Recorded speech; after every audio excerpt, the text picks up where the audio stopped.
लेकिन जो MD cat है वो इससे कम्प्लीटली अपोजिट है। ना तो आपने उधर लिखना होता है, ना ही आपके जो है क्रैमिंग इतनी ज़्यादा चलेगी। अस्सलाम वालेकुम, myself Mohammad Zeeshan Rahman, currently studying as first year MBA student at the Quaid-e-Azam Medical College, Bahawalpur. I scored 1062 marks in metric, 1060 in FSC, and got 181 marks in UHS MD-CAT. My total aggregate this year was 93.4500. सबसे पहले तो मैं आपको ये बताना चाहूँगा कि FSc और एमडी कैट में डिफरेंस क्या आता है। बेसिक डिफरेंस आता है कि आप चीज़ों को कैसे लेके चलते हैं। मिसाल के तौर पे हम एफएससी की बात करें, इसमें हमें 95% इंस्टीट्यूट्स में यही सिखाया जाता है कि आपने क्रैमिंग करनी है, लिख के आना है और नंबर लेके आना है। लेकिन जो एमडी कैट है वो इससे कम्प्लीटली अपोजिट है।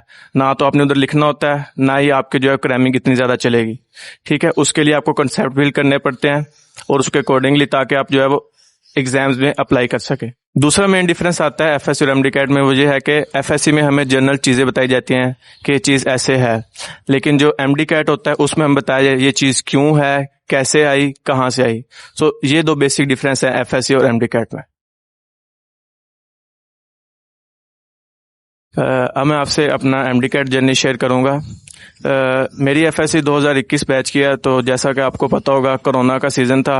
फर्स्ट ईयर मेरी इसी कॉलेज ही नहीं गए, सेकेंड ईयर में भी तकरीबन 6 माह कॉलेज नहीं गए, आखिरी के 3-4 मंथ जो है वो हमने कॉलेज किया था। तो कंसेप्ट्स बिल्कुल ज़ीरो थे और इतनी अवेयरनेस भी नहीं थी एमडी कैट के बारे में कि किस तरह से चीज़ों को लेके चलना है, किस तरह मैनेज करना है। और ऊपर से जो एमडी कैट इन्होंने डेट रखी थी वो एग्ज़ाम के फौरी बाद आ गई थी। मेरा 27 जुलाई को आखिरी पेपर था और जो है 31 अगस्त को मेरा एमडी कैट था।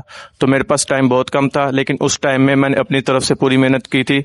But unfortunately I got 156 marks out of 210। जैसे ही मेरा एमडी कैट का पहली अटैम्प्ट का रिजल्ट आया था, तब से मैंने प्लान कर लिया था कि रिपीट करूंगा मैं।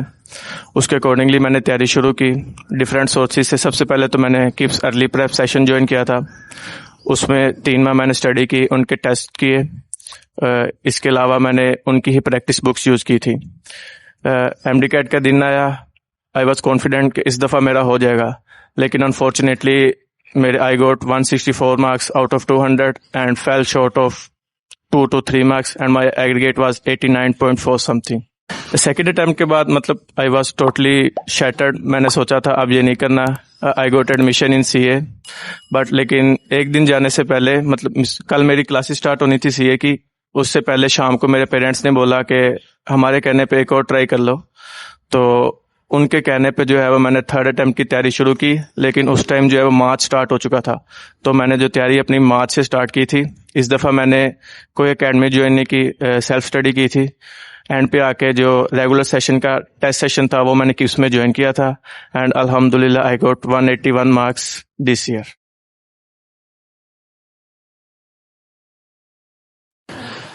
अब मैं आपको बताता हूँ कि जो बेसिक मिस्टेक्स हैं जो काफ़ी बच्चे कर देते हैं, उनको वो कौन सी मिस्टेक्स है और उनको आपने अवॉइड कैसे करना है।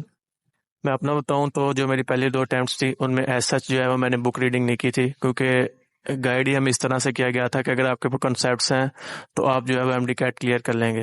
लेकिन ये बात 50% ठीक है, लेकिन 50% जो है वो आपको बुक रीडिंग हेल्प करती है। तो मैं आपको ये सजेस्ट करूंगा कि जितना हो सके आपने बुक रीडिंग को टाइम देना है। अगर आपकी टीचर आपको डेली के 2 टॉपिक्स पढ़ा रहे हैं, उनके आके आपने अच्छे से बुक रीडिंग करनी है, इंपॉर्टेंट पॉइंट्स जो है वो हाईलाइट करने हैं। क्योंकि इस दफ़ा हम जो है वो 2-3 बुक से डिफरेंट से पढ़ रहे हैं, मिसाल के तौर पे पीटीबी से और फेडरल से।